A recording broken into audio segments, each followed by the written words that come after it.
Assalamualaikum warahmatullahi wabarakatuh. Dewan Juri yang terhormat, salam sejahtera bagi kita semua. Perkenalkan, nama saya Fikri Haikal, perwakilan dari SMA Negeri 2 Sekayu. Di sini saya bertugas menyampaikan argumentasi saya sebagai pihak pemerintah dengan mosi perdebatan kita kali ini. Dewan ini akan membatasi pers dari semua spekulasi dan pemberitaan mengenai kesehatan mental dari penjahat dan tersangka penjahat.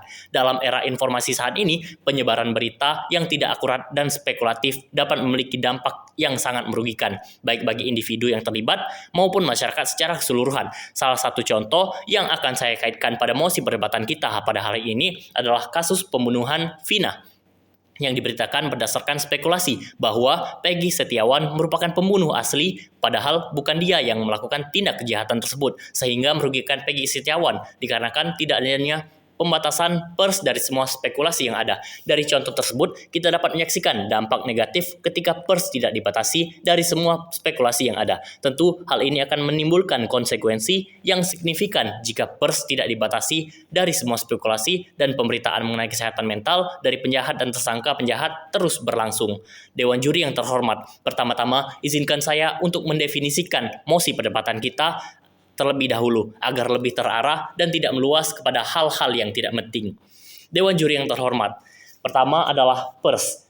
Pers dalam KBBI merupakan usaha percetakan dan penerbitan. Selanjutnya, spekulasi dalam KBBI adalah pendapat atau dugaan yang bukan didasarkan oleh kenyataan. Selanjutnya, pemberitaan menurut KBBI adalah laporan lengkap, interpretatif, atau penyelidikan. Setelah itu ada kesehatan mental yang merupakan kondisi ketika batin kita berada dalam keadaan yang tenang dan tentram.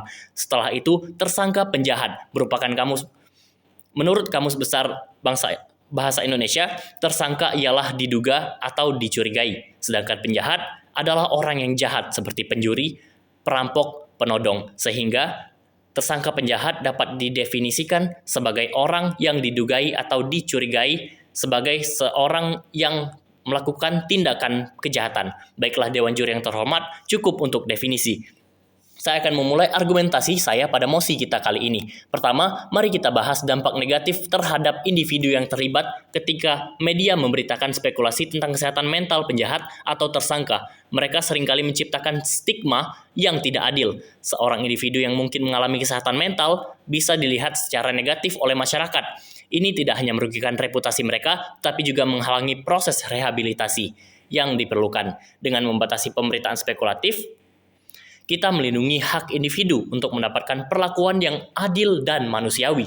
Kedua, kita harus mempertimbangkan dampak pada masyarakat. Pemberitaan yang tidak akurat dapat menyebabkan ketakutan yang tidak beralasan dan menciptakan persepsi yang salah tentang masalah kesehatan mental. Masyarakat mungkin mulai mengasosiasikan gangguan mental dengan kriminalitas yang pada gilirannya dapat memperburuk stigma terhadap individu yang mengalami gangguan mental. Dengan membatasi spekulasi media, kita dapat membantu menciptakan pemahaman yang lebih baik dan lebih empatik tentang kesehatan mental. Selanjutnya, kita harus ingat bahwa media memiliki tanggung jawab untuk menyampaikan informasi yang akurat dan bertanggung jawab. Ketika mereka terjebak dalam spekulasi, mereka mengabaikan etika jurnalistik yang seharusnya dipegang. Dengan membatasi pemberitaan spekulatif, kita mendorong media untuk melakukan investigasi yang lebih mendalam dan menyajikan berita yang berdasarkan fakta. Ini akan meningkatkan kualitas jurnalisme dan membantu masyarakat mendapatkan informasi yang benar dan relevan. Akhirnya, kita harus mengalihkan perhatian media dari spekulasi ke solusi dan rehabilitasi. Alih-alih membahas kesehatan mental penjahat secara spekulatif, media seharusnya lebih fokus pada langkah-langkah yang dapat diambil untuk mencegah kejahatan dan mendukung individu dalam pemulihan mereka.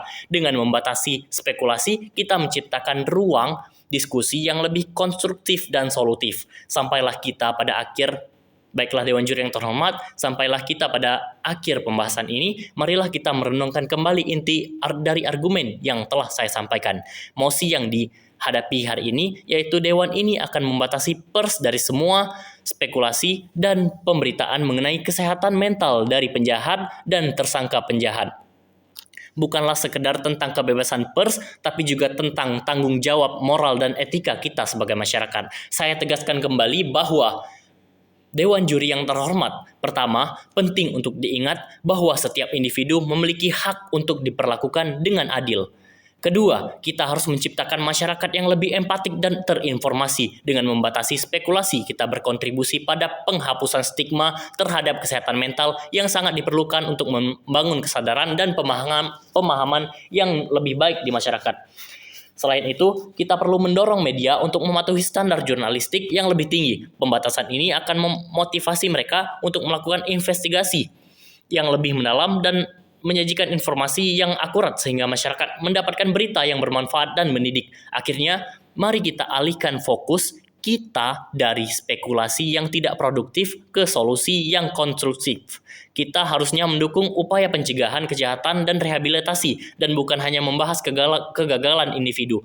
Oleh karena itu, Dewan Juri yang terhormat, saya mengajak seluruh elemen dalam masyarakat dan pemerintah untuk mendukung mosi ini dengan membatasi spekulasi dan pemberitaan tentang kesehatan mental penjahat. Kita tidak hanya melindungi individu dan masyarakat, tetapi juga meningkatkan kualitas jurnalistik kita. Mari kita ambil langkah positif ke arah masyarakat yang lebih beradab dan empatik dan terinformasi. Terima kasih.